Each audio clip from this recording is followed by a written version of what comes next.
Alex Poatan Pereira defends his light heavyweight strap against his maybe most dangerous contender yet, Magomed Ankalaev. Who will win that fight and why? In this video. Hello and welcome to Bloodsport MMA. Assalamu alaikum everyone.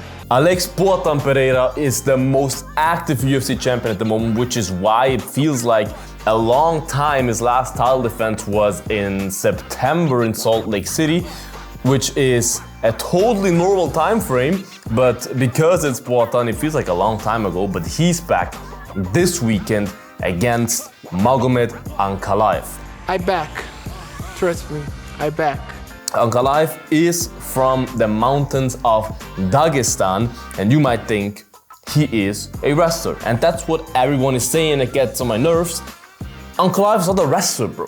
People are like, oh, Pereira better sharpen his takedown defense because Ankalaev will just take him down and finish him. Let's unpack this. First of all, Ankalaev said he wants this to be a pure striking match. Now, of course, he could also just be saying that and then just go for a takedown once the fight starts. Would be the smart idea, right? Because he for sure is technically a better wrestler than Alex Pereira. Alex Pereira is a lifelong kickboxer. Ankalaev trains martial arts since he's a young boy in Dagestan, probably wrestling bears at the age of 5. Even though that's not his base, he for sure knows how to wrestle, right? But he's not a wrestler. If you look at the stats, he has like 0 point something takedown attempts per fight, and his takedown success rate is really low, like 30% or something like that. Like, Ankalaev is not a high-level wrestler like a Daniel Cormier or sort of that. He's a good, for the UFC level, a average to good wrestler, but nothing else, nothing more. And Poatan is no slouch either. Of course, he's not wrestling since forever, but Poatan is not bad at defending takedowns and at getting back up to his feet. Of course, you can take the Jan Blachowicz fight and say like, yeah, I didn't look the very best there. But Jan Blachowicz is a good grappler. Look what he did to Israel Adesanya, you know what I mean? And that was 2 years ago or something, and Poatan learns so fast. He improves so fast with his grappling. It's crazy to see. And I really do not think that's too much of a factor in that fight. I do believe for Ankalaev, it is smart. If I'm Ankalaev's coach, I tell him, hey, throw 3-4 punches and then shoot for a takedown. It doesn't matter if you get it. Just to give him the threat of the takedown, to keep him guessing, to make Pereira think that the takedown is coming, and then you can start to feint takedowns, to uppercuts and stuff like that, and just use that as a part of your arsenal, right? First of all, I don't think Ankalaev is gonna wrestle. Ankalaev loves to strike, and he's very confident in his striking. Ankalaev is a good striker. He wins his fights by striking. You have to see, Ankalaev has 0 submission wins and 1 submission loss. Like, he's not, just because he's from Dagestan does not mean that he's a crotch sniffer. I'm born from crazy mountains. He simply is not. And he will not change his complete fighting style in a title fight now. That would be stupid. You have to stick to your guns. You have to stick to what brought you to the point that you are now, to the title fight. You don't want to change your whole persona, your whole fighting style just for one fight. That's not smart. And I do believe that Ankalaev is smart in that regard and maybe mixes it in but won't just rely on that. So I do believe it will end up being a striking match. And the problem for Ankalaev in a striking match is, we saw it with Jiri Prochazka, with Khalil Rountree is the best I can, but Khalil Rountree, in my opinion, is from the pure technical standpoint, probably the best striker we have in the light heavyweight division. And what did Poatan do to him?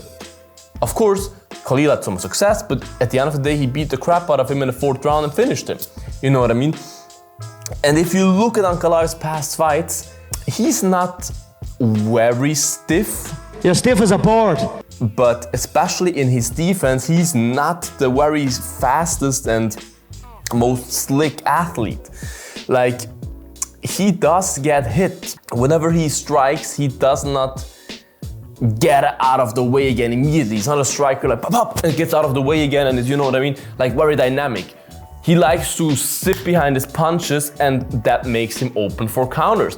And a guy like Poatan loves to just lean back, left hook, lean back, straight right hand. Like, Poatan loves to counter fighters like this.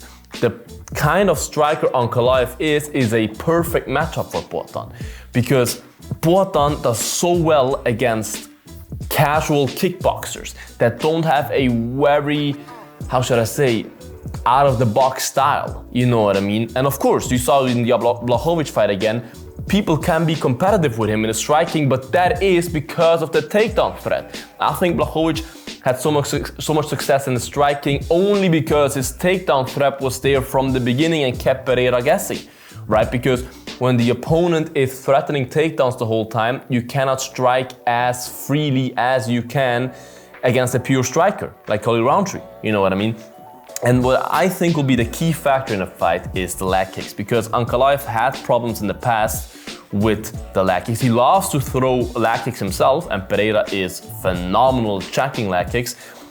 And the way he stands in his stance